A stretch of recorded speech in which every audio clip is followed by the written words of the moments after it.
Hello quotes. അപ്പോൾ നമുക്ക് രണ്ട് ലിപ്സ്റ്റിക് ഷെയ്ഡ് പരിചയപ്പെടാം. ഒന്ന് എലൈറ്റിൻ്റെയാണ്, ഒന്ന് ലാക്മേയുടെയാണ്. ലാക്മേയുടെ ഒരു പിങ്കിഷ് ഷെയ്ഡാട്ടോ. ഇത് എല്ലാ സ്കിൻ ടോണർക്കും ചേരുന്ന ഒരു ഷെയ്ഡ് നോക്കിയിട്ട് എടുത്തിരിക്കുന്നത്. ഇത് ഡാർക്ക് സ്കിന്നുകാരിടുമ്പോൾ ലിപ് ലൈനർ യൂസ് ചെയ്തിട്ട് ഇടാൻ നോക്കുക. കാരണം എന്താ വെച്ച് കഴിഞ്ഞാൽ ഡാർക്ക് സ്കിന്നുകാർക്ക് അത്രയ്ക്ക് എഫക്റ്റ് ആവാൻ ചാൻസ് ഇല്ല. ഒരു ലിപ് ലൈനർ ഇടുമ്പോൾ ഒന്നും കൂടി ഭംഗിയായിരിക്കും, ഇടുമ്പോൾ ഒരു ഭംഗി കിട്ടും. അതിന് വേണ്ടിയിട്ടാണ് പ്രത്യേകം പറഞ്ഞത് ഒരു ലിപ് ലൈനർ യൂസ് ചെയ്തിട്ട് ഇടാൻ ശ്രമിക്കുക. ഏത് ലിപ്സ്റ്റിക് ഇടുകയാണെങ്കിലും ഒന്ന് പാച്ച് ടെസ്റ്റ് ചെയ്തിട്ട് വേണം നിങ്ങൾ ലിപ്സ്റ്റിക് ഓൺലൈൻ വഴി പർച്ചേസ് ചെയ്യാം. കാരണം എന്താ വെച്ച് കഴിഞ്ഞാൽ ഓരോ ലിപ്പിനും ഓരോരോ കളർ വേരിയൻറ്റ് ഉണ്ടാകും. അപ്പോൾ അത് നമുക്ക് സ്യൂട്ടാണോ നോക്കിയിട്ട് നിങ്ങൾ ലിപ്സ്റ്റിക് പർച്ചേസ് ചെയ്യാം. ലാക്മേയുടെ ഓക്കെയാണ്. എന്നാൽ എലൈറ്റിൻ്റെതാണ് അടിപൊളി. 120 റുപ്പീസേ ഉള്ളൂ.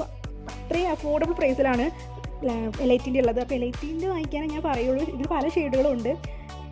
എലൈറ്റിൻ്റെതും ലാക്മേയുടേതും എനിക്ക് ഒരേപോലെയാണ് തോന്നുന്നത്. ലോങ് ലാസ്റ്റിംഗ് ഒരേപോലെയാണ് എനിക്ക് തോന്നുന്നത്.